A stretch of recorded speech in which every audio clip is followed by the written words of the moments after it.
Hello and welcome. Man, this was a pretty intense issue of Shadowman. Right here. This one that I'm holding in my hand. Number 3. Just zoom in until it's so blurry you can't tell. Ah, this was, yeah, it was tense.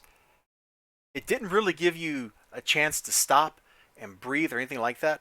The art is just, frankly, kind of wonderful. It fits the tone and the mood of everything that's going on. Just absolutely 100% perfectamundo. That means like perfectly, except I threw mundo on the end of it because I could. What are you going to do? Stop me? You can't stop me from putting mundo on the end of something. Great cover, by the way. And I know it's just kind of like a pin-up cover, and I like to mock those sometimes. But that's also like pretty much what's going on, man. There's like lots of crazy stuff, and he fights with his scythe, and he's kind of like leaking his spirit and stuff. It's pretty cool. We open up. Let me just start here. This is a great place to open up. We open up like in media res, Barcelona now, and he's running for his life. Yeah, the Shadow Man, bound to the Shadow Loa, that ancient hunter, that ancient do-gooder, the thing that sets wrongs to rights for certain kinds of wrongs, and he's running from something. He is being hunted. The hunter is the hunted. That's always a fun place to start a story, and that's where we start here. We do a little bit of jumping around as the story progresses, but I really love this art style, man. Like, look at this right here. Look at this stuff down here where he's like wounded. You kind of feel it, man. The slouch right there, the way his face looks, the leaky like shadow effect. Dude, I gotta like zoom in and look at that myself. Like that is just, it's too cool. I love his hair. I love the hair, man. It's too cool. So he's been attacked by terrible things. Also, we're gonna ignore Baron Samidi's commentary over there. And the hunting continues. You can see the things that are chasing him right here. And he tries to fight them. They disarm him. And then it's kind of all over. We jump around a little bit in timeline. We flash back in the middle of this story. So we're flashing back inside of a flashback.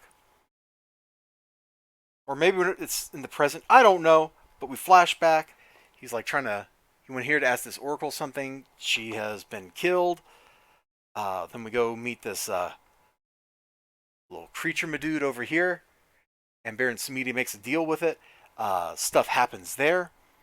Shadow Man meets this dude right here who's kind of looking like the Undertaker, but he actually says, "Call me the pallbearer." And they have a great confrontation, a great use of powers. In fact, let me just put this down here, and I'm just going to let you like admire the art on this page for a few seconds. Like, just look at this. It's great.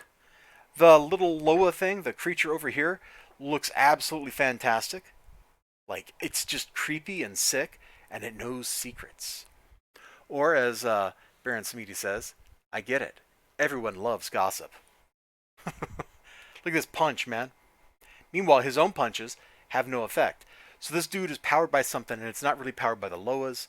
Uh, our main character, he comes to the conclusion that this guy is like hunting Loas, or at least hunting the people that are connected to Loas, which means Shadow Man, our dude, is on the guy's hit list. Like, it's right there, man. So I had a ton of fun. It's tense, it's intense, it's fast paced. The little flashback sequences serve just enough to kind of break up the tension of him being hunted while kind of illuminating why he's being hunted. So it's a really well constructed story. Uh, this is a really good comic book. If you like Shadow Man, it's a pretty good comic book. I'm not sure you really need to know a whole lot about Shadow Man to actually appreciate this comic book. Like if I'd come in here blind, I think there's enough context in the book itself to tell me, hey, this is what's going on. Here's this dude. He's controlled by this Loa, or not controlled. He's connected to this Loa. It gives him power.